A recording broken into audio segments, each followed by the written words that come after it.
Governo local, os desafios do novo ciclo. Estamos em Porto de Mós com o Presidente da Câmara, Jorge Vala, para falar deste novo mandato que agora começa. Viva, obrigado por nos receber.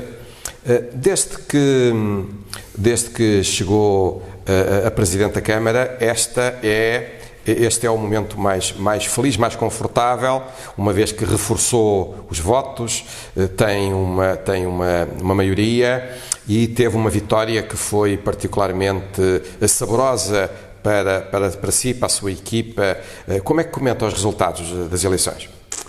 Bem, os resultados das eleições decorrem daquilo que nós fizemos durante os 4 anos do primeiro mandato. De facto, foi um mandato sui generis, porque apanhámos aqui pelo meio uma pandemia, tivemos que virar na totalidade aquilo que era a nossa estratégia, até porque o principal da nossa estratégia acabou por ser aquele que foi abalroado por essa pandemia, nomeadamente a promoção turística, o desenvolvimento em torno daquilo que era essa estratégia e do interesse do Conselho para ser visitado.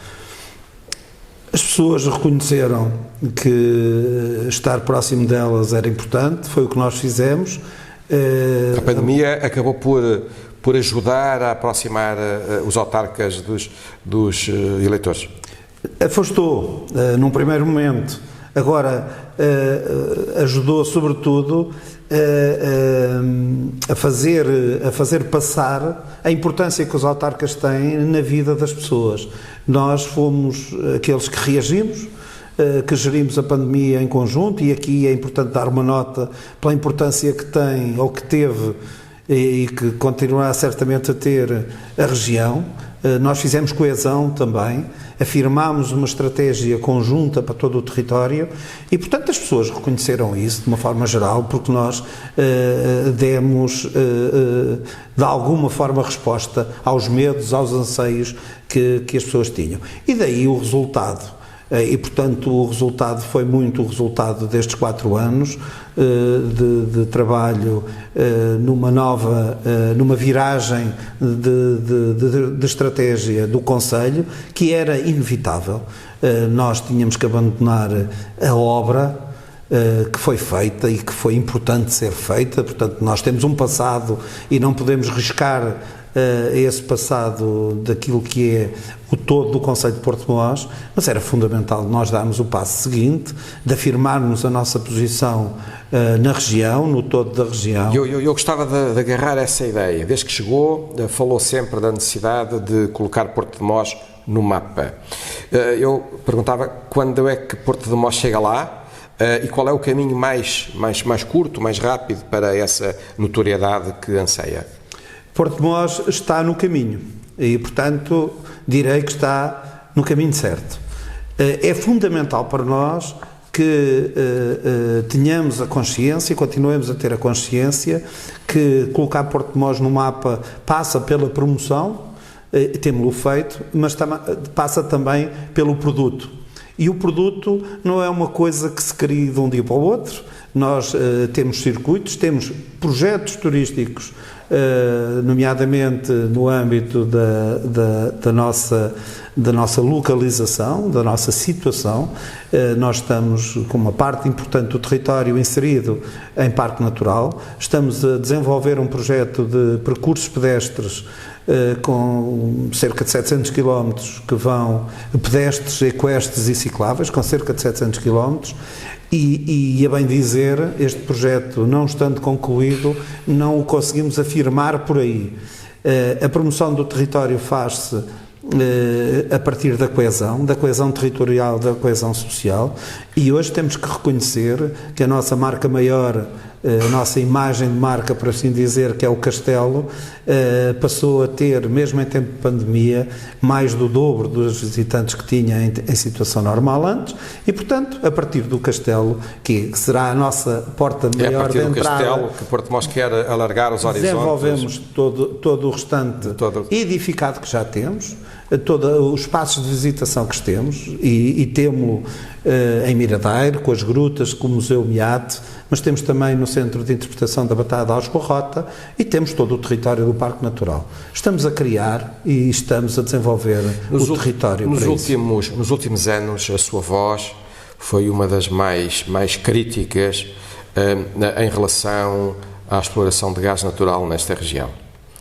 Acontece que estamos numa altura muito sensível em termos de economia, com uma subida de preços dos combustíveis que está a alarmar todos e que deixa todos os agentes económicos e os cidadãos altamente preocupados. Está na altura de repensar a sua posição, ou a sua posição está claramente definitiva e não faz sentido repensar? Não faz sentido repensar. Aliás, a crítica que eu fiz, a luta que nós desenvolvemos, e eu devo dizer que começámos com essa luta ainda em 2017, porque percebemos rapidamente que os benefícios que poderiam advir da exploração de gás natural aqui na nossa região eram muito menores do que os prejuízos que o nosso território ia ter. E eu rapidamente resumo em 2 ou 3 coisas. O modo de exploração, consegue-se abrir de forma artesanal um furo de 3 km, já não se consegue depois, 3 km lá em baixo, abrir uma galeria de forma artesanal, para começar. Depois havia 2 ou 3% no estudo de risco de contaminação das águas, dos reservatórios de água, com metais pesados. Isso iria inquinar definitivamente todo este território que é tão rico em tão rico ao ponto de nós estarmos sobre o maior reservatório de água doce da Península Ibérica. E, portanto, tudo isto corria risco. Não havia preço que pagasse? Não havia. E depois é todo o território de calcário, do maciço calcário, que era posto em risco se houvesse um rebentamento a 3 km de profundidade, o que tornaria, nem sabemos como, aquilo que é todo este maciço calcário. E, portanto, não pode valer tudo. Nós temos abraçado e continuamos a abraçar o desenvolvimento económico. Sabemos que é fundamental que haja matéria-prima, sabemos que é muito importante tudo aquilo que está em torno do desenvolvimento industrial, mas esta questão da exploração de gás natural, como eventualmente outras que estão ligadas aos combustíveis, para nós é algo que está completamente fechado. Deixa-me voltar um bocadinho atrás para falar do Executivo, da composição do Executivo, que permanece inalterada. Eu perguntava se numa equipa que sofreu naturalmente um cansaço pandémico enorme, que teve que responder a muitas exigências, como já o reconheceu, se isto não é um risco de avançar para um novo mandato e de poder faltar entusiasmo, frescura para um novo ciclo, uma vez que não há aqui uma renovação, como acontece em muitos outros municípios. 4 anos passam num instante. E nós, quando chegamos ao fim deste mandato, vinhamos com o entusiasmo de quem ainda tinha acabado de começar. E foi com esse entusiasmo que nós partimos para a campanha, para uma proposta que eu designo de caderno de encargos para os próximos 4 anos, que vão, com certeza, marcar este concelho. E é com esse entusiasmo que nós estamos a levar por diante este projeto. A equipa é fundamental. Eu sou uma pessoa que me habituei, em termos profissionais, a trabalhar sempre em equipa. reunimos semanalmente para definir estratégia, para fazer pontos de situação. Acabei uma reunião agora com equipas de trabalho, portanto, nós fazemos isso com muita frequência e é do chamado brainstorming que fazemos com os nossos trabalhadores, com as nossas chefias, com as chefias intermédias, que, enfim, de alguma forma reforçamos essa eventual falta de entusiasmo, que ainda não aconteceu. Portanto, estamos todos muito empenhados, mas também muito entusiasmados. Não há pandemia que vença essa equipa? Não, a pandemia foi uma aprendizagem enorme. Uma aprendizagem enorme. Nós não tivemos férias, mas direi que o cansaço foi sobreposto à importância que demos de defender a nossa população. E, portanto, sem demagogia nenhuma, foi cansativo, mas não nos... Como é que eu... Nunca desistimos. A nossa vontade foi fazer sempre, porque sentimos que as pessoas efetivamente precisavam de nós. Gostava de abordar um tema que tem um peso de grande preocupação em Porto-de-Mós, que é o facto deste Conselho, tal como muitos outros, estar a perder de uma forma galopante população, havendo aqui cenários de despovoamento e de envelhecimento de todas as freguesias do Conselho. Gostava de saber o que é que quer fazer, o que é que vai fazer para alterar, para mitigar este problema. Nós já há 4 anos nos apercebemos disso. Estávamos a perder população.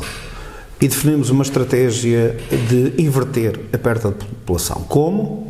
Nós começámos por fazer aquilo que não estava feito, de facto, que era sermos competitivos ao nível fiscal. E passámos a ser competitivos ao nível fiscal, tornando-nos um dos concelhos mais atrativos da região. E, portanto, desde devolução de IRS, IMI familiar, enfim, um conjunto, bolsas de estudo, transportes gratuitos até ao 12º ano para todos os alunos no concelho. Portanto, há aqui um conjunto vasto de propostas que colocamos em andamento, que até aqui não existiam e que são fator de atratividade para fixação. O envelhecimento é de facto um problema e por isso temos que captar nova população. Como é que estamos a fazer? Oferecendo aos jovens talentos, àqueles que são os estudantes que saem com bolsas de estudo do município, as condições para poderem voltar, trazendo para Porto-de-Mós aquilo que esses jovens estão a voltar? Estão a começar a voltar, vão voltar. Digamos que corre-se aqui o risco de Porto-de-Mós, enfim, através dessas bolsas, ainda está a pagar para os estudantes irem embora para outras geografias. Eles têm aqui trabalho, têm aqui... oportunidades. Nós criámos um Fab Lab, estamos a concluir, vai ser inaugurado este ano, uma incubadora de empresas e um centro de apoio empresarial, um centro de apoio ao empreendedorismo.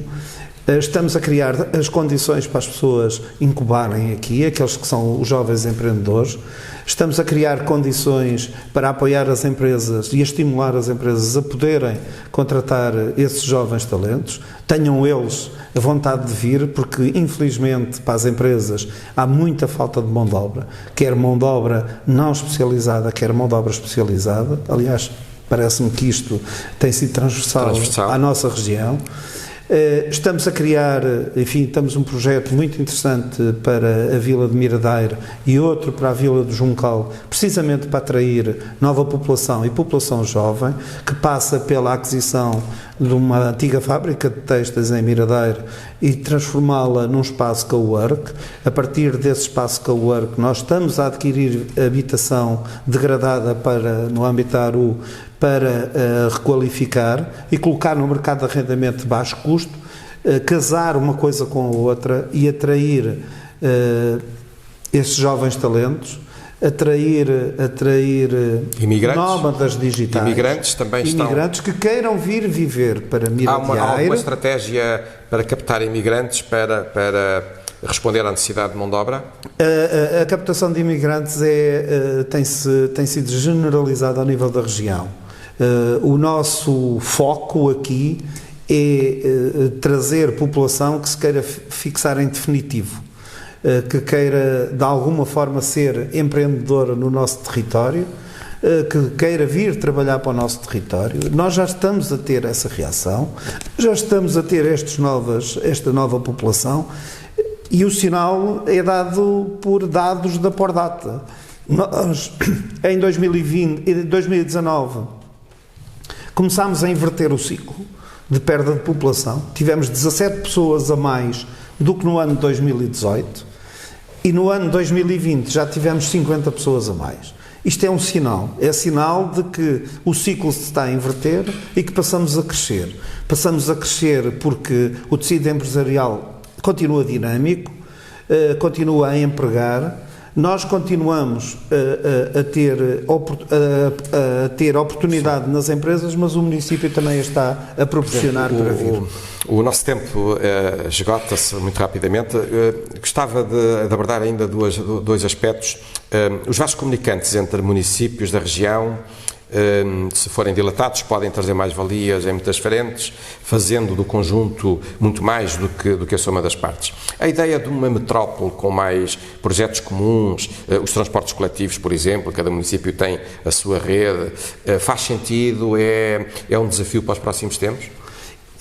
Nós temos em curso um concurso internacional para uma rede de transportes conjunta para toda a região de Leiria. É fundamental, até porque este projeto afirma a coesão.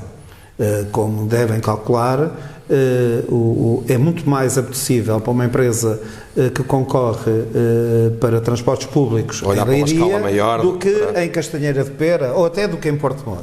E, portanto, o nosso objetivo é afirmar coesão. Não é? Quem acredita que podem rapidamente... Estão em curso. E o próprio trabalho que foi feito pelo Gabinete Económico e Social, no âmbito da pandemia, no pós-pandemia, como se sabe, liderado pelo Jorge Santos, em conjunto vasto com as entidades aqui da região e outras personalidades. Este trabalho é um trabalho fantástico, um trabalho que poderemos dizer é uma bíblia para os autarcas. Quais são as suas prioridades?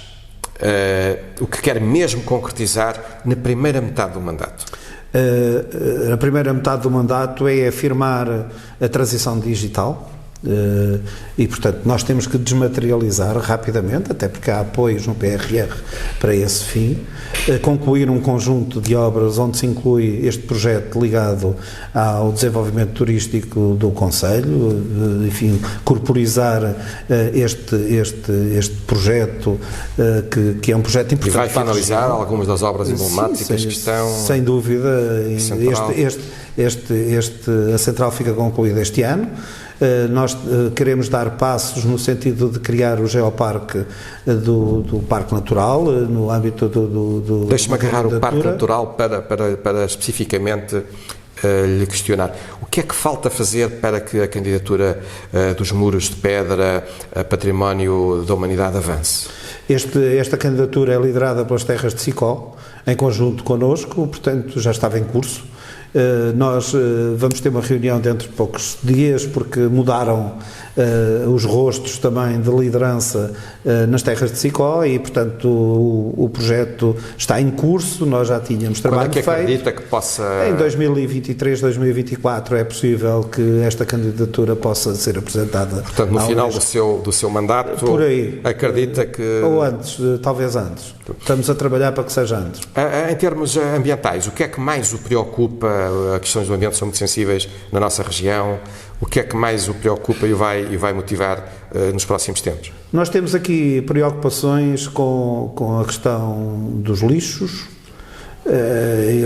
Eu sou muito preocupado com esta questão, que é uma evidência da produção de lixo, cada vez é mais cara. Nós vamos entrar agora num processo dos lixos orgânicos, nas recolhas, temos que ser cada vez mais subir de nível. Mas, sobretudo, tem que haver aqui uma preocupação que vai para além da preocupação dos autarcas, que é a preocupação da divulgação, da promoção, da sensibilização, que começa na escola, mas tem que entrar dentro da casa das pessoas através das televisões e, portanto, nós precisamos de fazer um trabalho de publicidade, de promoção, de divulgação mais intenso, por forma a garantir que as pessoas têm mais preocupações ambientais. É uma realidade que só temos um planeta e este planeta não é substituível, e havendo esta realidade, nós temos que ser os primeiros a ser Caro Presidente, foi um gosto de estar aqui, muitas felicidades para o seu mandato,